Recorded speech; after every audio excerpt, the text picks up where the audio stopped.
সেনাবাহিনী কি করছে, সেনাপ্রধান কি করছেন? দেখুন, এই পিনাকি তো তাকেও হুমকি দিচ্ছেন, তাকেও গালাগাল করছেন, মানে কাউকে ছেড়ে কথা কইছেন না। আমাদের তিন বাহিনীর সর্বাধিনায়ক মহামান্য রাষ্ট্রপতি চুপ্পু মহোদয়কেই তিনি আমলে নিচ্ছেন না, আর বাকিরা তো কোন ছাড়। তার অ্যাটিটিউডটা হয়ে গেছে সেন্ট্রাল আফ্রিকান রিপাবলিক, যেটি বোকাসার পাল্লায় পড়ে সেন্ট্রাল আফ্রিকান এম্পায়ারে পরিণত হয়েছিল, এবং তিনি ফ্রান্স থেকে অর্ডার দিয়ে রাজদণ্ড এবং সিংহাসন বানিয়ে নিয়ে এসেছিলেন এবং নিজেকে তিনি সম্রাট হিসেবে বিবেচনা করা শুরু করেছেন। সেই বোকাসার মতো অবস্থা। জি।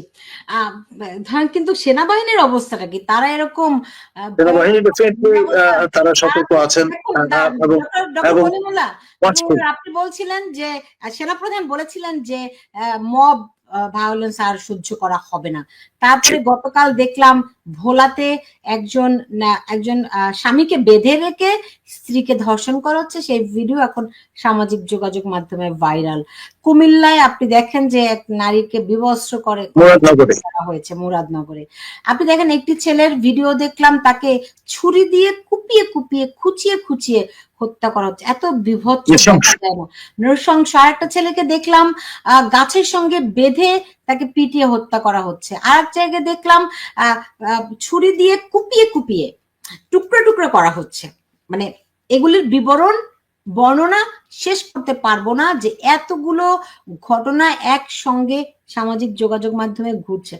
অসুস্থ হওয়ার মতো অবস্থা। আমি জানি না বাংলাদেশের মানুষ কিভাবে করে এগুলো সহ্য করছে, কিন্তু ঘটনাগুলো ঘটছে।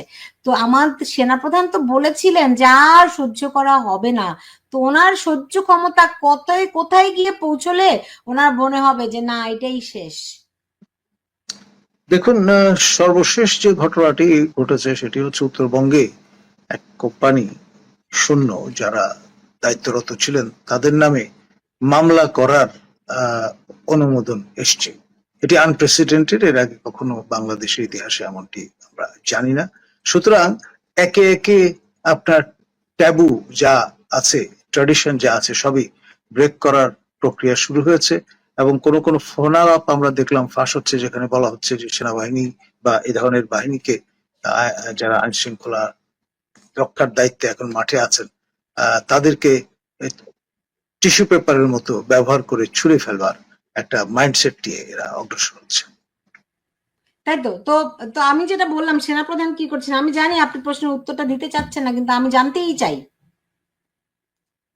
মাননীয় সেনাপ্রধান তিনি অবশ্যই তার বাহিনী, তার আন্ডার কমান্ড যারা, তাদের প্রস্তুত রেখেছেন, এবং আপনার এ ধরনের হামলে পড়ার ঘটনা ঘটলে মহামান্য রাষ্ট্রপতি যে তিন বাহিনীর প্রধান, তাকে আপনার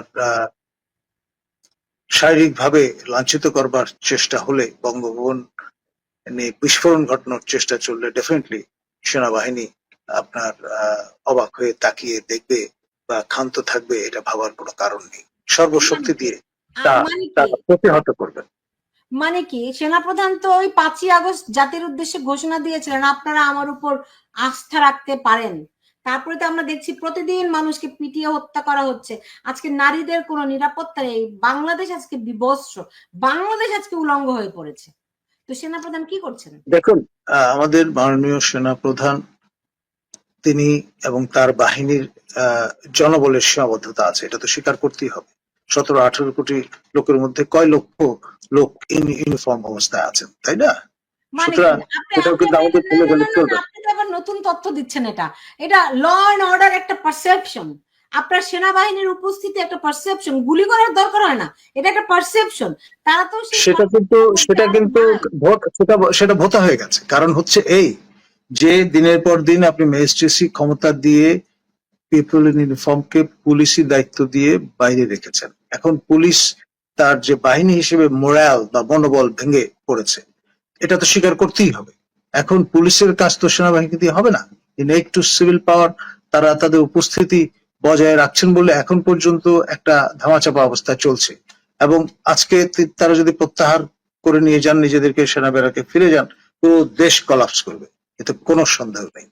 আপনার আইনের শাসন যতটুকু ন্যূনতম অস্বীকৃতিও থাকবে না। সেনাবাহিনীকে মাঠে রেখে পুতুলের মতো দাঁড় করিয়ে তিনি তো বাহিনীকেও ধ্বংস করছেন। এর দায় ডেফিনেটলি মাননীয় প্রধান উপদেষ্টার, কারণ তিনি প্রতিরক্ষা মন্ত্রণালয়ের দায়িত্বে নিয়োজিত।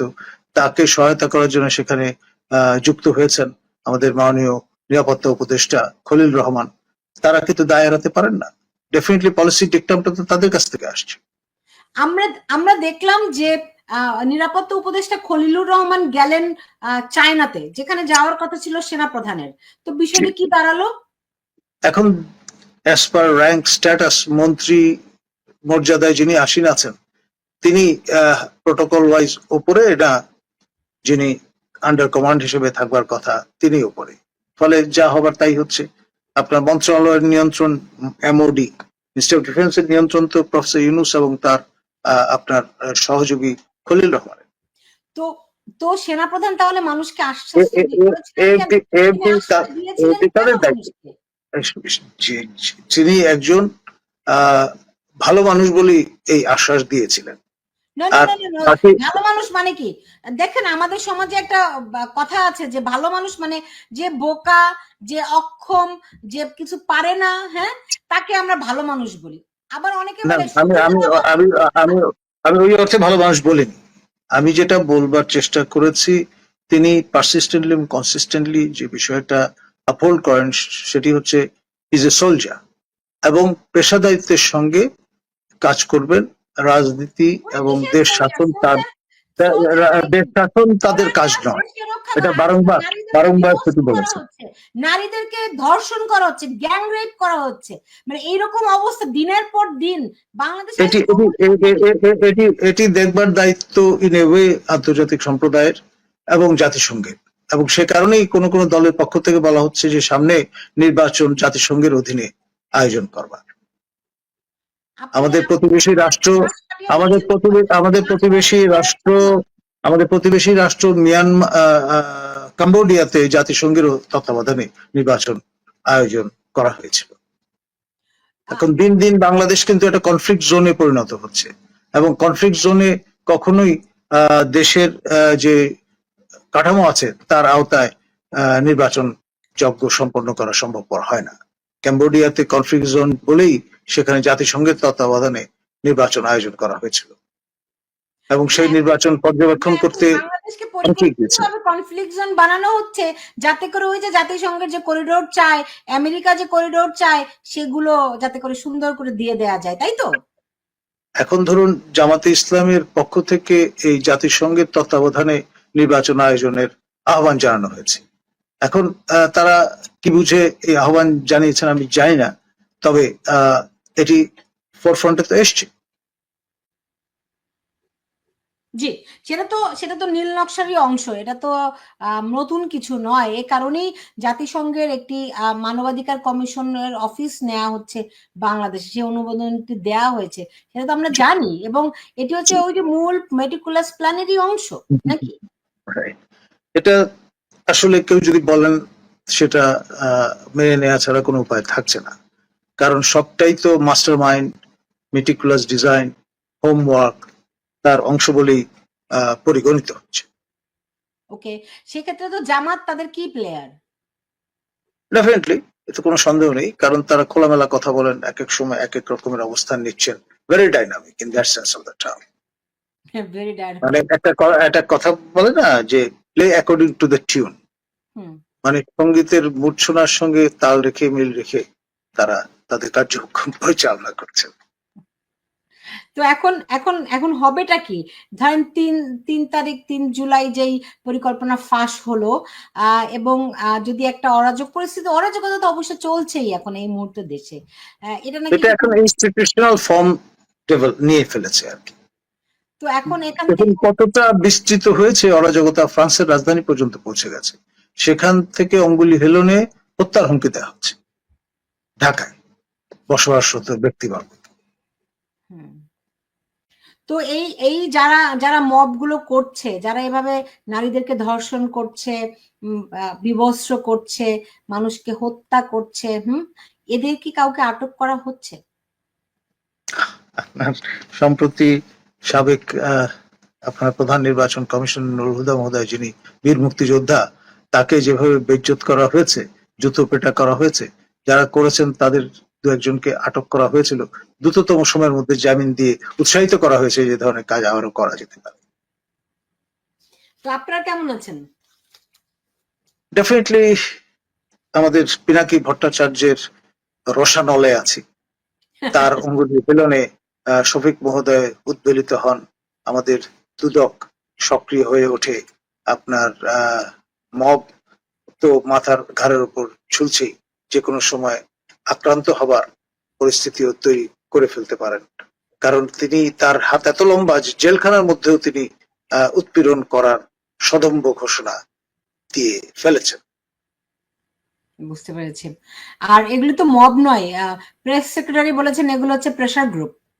জি, মানে নানান রকমের প্রেশার গ্রুপ আছে, সেরকম লবি আর কি। তো এমনিতে যদি যদি বঙ্গভবনে আক্রমণ হয় সেই ক্ষেত্রে সেনাবাহিনীর প্রস্তুতি কেমন দেখছেন? সেনাবাহিনী সর্বশক্তি দিয়ে তা মোকাবেলা করতে দৃঢ় প্রতিজ্ঞ, কোন অবস্থায় তারা তো সর্বাধিনায়ক। গণভবন রক্ষা করেনি। দেখুন, ওই ঘটনার সঙ্গে এটির তুলনা করা যাবে না। তখন একটা এমন পরিস্থিতি ছিল, সবাই হতচকিত ছিল, আপনার যেটা ডিপ স্টেট, আন্তর্জাতিক পরাশক্তি নিচয় তারা যুক্ত ছিলেন, এবং $50 মিলিয়ন একটা প্রজেক্ট ছিল, এটা কালার রেভলিউশন। তো ফলে সেটা ছিল অপ্রতিরোধ, কারো পক্ষেই সম্ভব ছিল না। এখন কি ডিপ স্টেট নাই? আছে,